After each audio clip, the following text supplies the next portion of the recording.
je suis venu saluer aujourd'hui au nom du ministre des Solidarités et de la Santé, Olivier Véran, les centaines de professionnels de santé qui viennent en renfort aux Antilles pour aider leurs collègues en Guadeloupe et en Martinique. Vous savez que ces professionnels partent de toutes les régions de France, en dehors de celles qui sont en tension actuellement, et donc c'est un magnifique symbole. Ils m'ont dit que c'était de l'entraide, qu'ils avaient été aidés, qu'ils souhaitaient être aidés. Et donc c'était pour leur exprimer toute notre reconnaissance et notre fierté. C'est extrêmement émouvant d'entendre des soignants qui ont vécu la première vague, la deuxième vague, parfois dans des régions très touchées et qui disent on est venu m'aider et donc c'est à mon tour maintenant que d'aller aider les professionnels de santé des Antilles. Donc c'est un effort des professionnels de santé qui est absolument considérable puisque nous sommes maintenant à plus de 900 professionnels de santé, médecins, infirmiers, aides-soignants, spécialistes d'anesthésie, de réanimation en maladies infectieuses, qui viennent donc soutenir leurs collègues de médecine de ville, de médecine hospitalière, en Guadeloupe comme en Martinique, puisque tous les territoires sont soutenus, et évidemment tous les établissements de santé, mais il y a aussi évidemment les soins de ville, soutenir la médecine générale, les infirmiers à domicile, puisqu'on va faire aussi beaucoup de soins à domicile. Donc c'est un très gros effort de solidarité nationale envers les Antilles. Un magnifique pont aérien, un pont aérien solidaire, donc plus de 900 professionnels de santé sont partis aider leurs collègues des Antilles. Un pont aérien sanitaire, puisque nous avons déjà évacué 30 malades graves depuis la Guadeloupe et la Martinique vers la métropole, et d'autres évacuations sanitaires en nombre sont organisées dans les prochains jours. Et puis un pont aérien logistique, puisque tous les moyens que demandent les professionnels de santé, les établissements de santé des Antilles, on y répond par des moyens très lourds, évidemment de l'oxygène, des respirateurs, des médicaments de réanimation, des médicaments de type anticorps monoclonaux, des extracteurs d'oxygène. Donc tout est fait pour que les malades aux Antilles, et vous savez que la situation y est particulièrement sérieuse, nous avons eu par exemple 7000 cas de Covid en Guadeloupe cette semaine, donc c'est vous donner une idée, un Guadeloupéen sur 50 est touché, un Martiniquais sur 100 a été touché la semaine dernière, donc c'est une vague extrêmement massive, extrêmement sérieuse, qui nécessite toute notre mobilisation.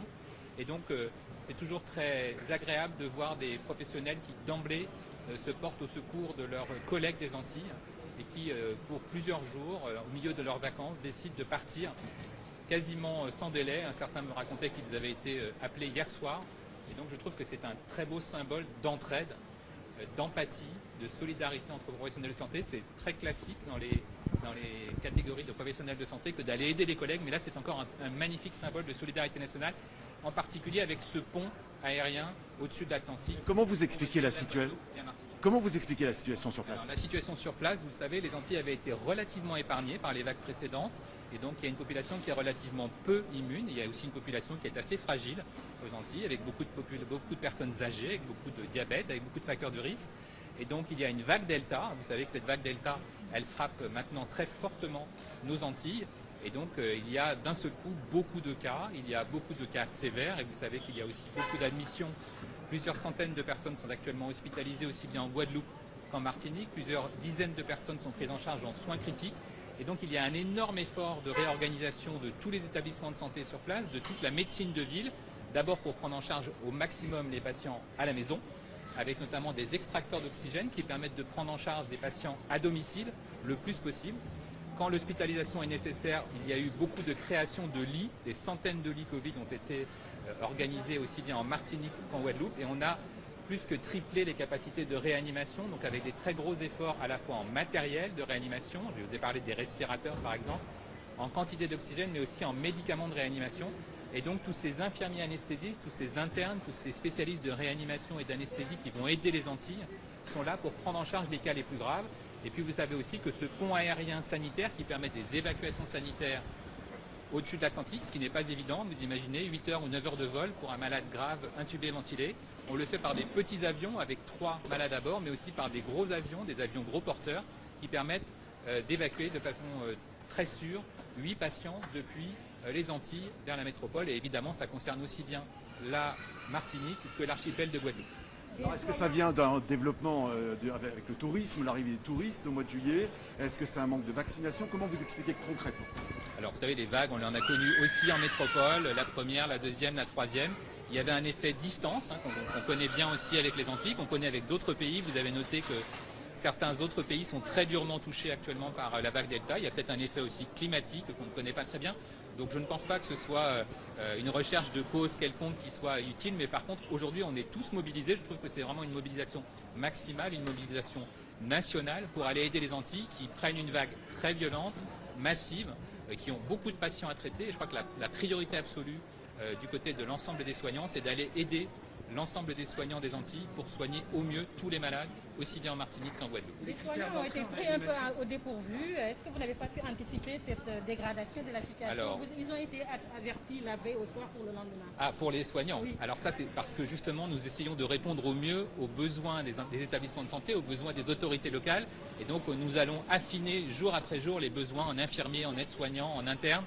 Et donc, les gens se déclarent quasiment à la dernière minute. On va avoir de plus en plus de renforts. On voit qu'on est monté de plus en plus en puissance. Les premiers départs, vous savez, c'était la semaine dernière. Il y a encore eu des départs cette semaine. Il y a aujourd'hui 2 vols qui partent à la fois pour la Martinique et pour la Guadeloupe, puisqu'on aide les 2 territoires de la même façon. On répond à leurs besoins. Et donc, au fur et à mesure, on affine le besoin en professionnels de santé. Je vous ai parlé de la médecine de ville, qui est très importante. Je vous ai parlé des infirmières, des aides-soignants, des réanimateurs, des urgentistes.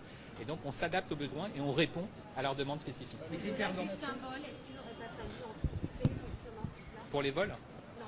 Pour la situation. Pour la situation. Alors, on accompagne justement, on a une surveillance très étroite des Antilles, on accompagne la surveillance. Vous savez que quand les cas commencent à monter, comme on l'a vu aux Antilles, on sait que derrière il y a une vague hospitalière et donc on a accompagné cette montée en puissance des hôpitaux où le nombre de lits a beaucoup progressé, où l'équipement a été apporté. Il y a énormément de respirateurs qui sont sur place, des extracteurs, des médicaments de réanimation. Et donc, vous savez que les professionnels de santé des Antilles ont tous été mobilisés, ils font un travail remarquable. Je pense qu'on peut leur rendre hommage, ils sont tous sur le front, mais ils ont besoin d'aide.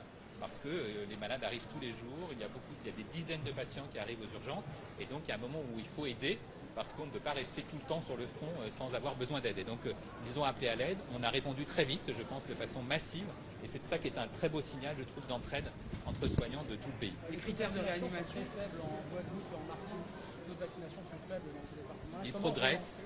Comment relancer? Est-ce que les doses vont arriver? Alors, il n'y a pas de sujet d'accès au vaccin, il y a vraiment tout ce qu'il faut comme vaccin. Il y a peut-être eu une incrédulité initiale, parce que vous savez, quand on n'est pas tout à fait touché soi-même à proximité par la maladie, on attend un peu d'être convaincu. Et je crois que ça, c'est un message très important. La vaccination est une protection. La vaccination, et je vais vous donner des chiffres qui sont sortis aujourd'hui. C'est très important. Ce ne sont pas des chiffres de laboratoires pharmaceutiques, ce ne sont pas des chiffres internationaux. Ce sont les données nationales françaises. On a une étude nationale qui a été menée sur les tests, qui a été menée sur les patients hospitalisés, qui a été menée sur les personnes vaccinées en France au mois d'août.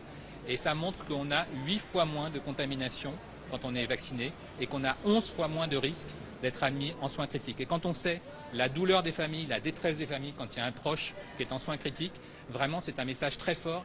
La vaccination diminue considérablement le risque d'être hospitalisé en soins critiques. Et donc c'est un message maintenant très important pour toutes les populations qui douteraient encore de l'importance de la vaccination. On voit cette vague qui est puissante, on voit ces drames humains, ces difficultés, ces douleurs des familles.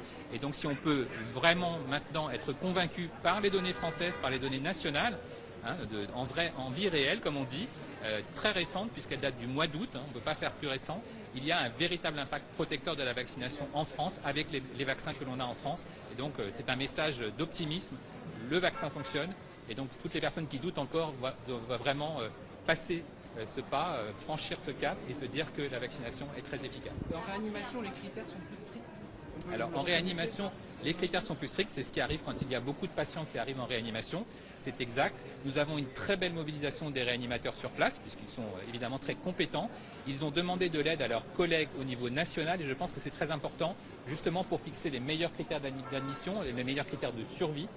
Et donc nous avons un travail qui est collégial avec l'ensemble des sociétés savantes de France qui se sont mobilisées, la société de médecine de catastrophe, la société d'urgence, la société de réanimation, la société d'anesthésie, qui ont écrit un guide, parce qu'il fait qu'il y a vraiment une approche collégiale, une approche éthique de prise en charge des patients.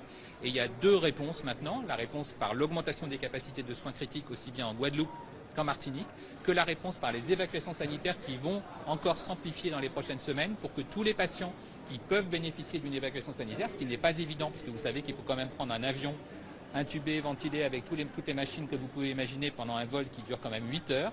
Et donc, à partir du moment où un réanimateur antillais nous dit que la personne peut être évacuée sanitaire vers la métropole, on accepte toutes les évacuations. Donc, il n'y a pas de difficulté à prendre en charge ces patients directement dans les hôpitaux de métropole. Vous en dites qu'il y a une vraie défiance par rapport à la vaccination. Qu'est-ce faire justement pour Alors je crois que les Antillais sont en train de réaliser effectivement la sévérité de la vague, ils sont en train de réaliser les bénéfices du vaccin et il est important effectivement qu'il y ait ce travail. Je crois que la conviction vient essentiellement de leurs proches, que la conviction vient essentiellement des personnalités locales. C'est très important d'avoir confiance en son médecin local, dans l'élu local, dans la personnalité qui va s'engager pour la vaccination. Et puis c'est vrai qu'aujourd'hui, quand on voit les drames vécus par les hôpitaux antillais et par les familles qui subissent ces cas graves, c'est un message très fort en faveur de la vaccination parce qu'aujourd'hui, vous l'avez vu, et il y a des reportages en direct des hôpitaux des Antilles, l'essentiel, l'immense majorité des patients qui arrivent malheureusement en milieu hospitalier sont des personnes qui aujourd'hui ne sont pas vaccinées et donc il est encore temps de se vacciner même s'il y a un délai. Et je crois qu'il y a de plus en plus de personnes aux Antilles, en Guadeloupe comme en Martinique qui ont compris ce message et qui vont maintenant très directement vers la vaccination. La rentrée approche à grands pas, la situation sanitaire est critique. Vous êtes dans quel état d'esprit? Plutôt inquiet? Alors la situation sanitaire, on la suit de très près. Vous avez noté qu'il y avait maintenant un taux d'incidence qui est très élevé en Martinique comme en Guadeloupe. Il y a peut-être un plateau et on va espérer que ce plateau haut se poursuive.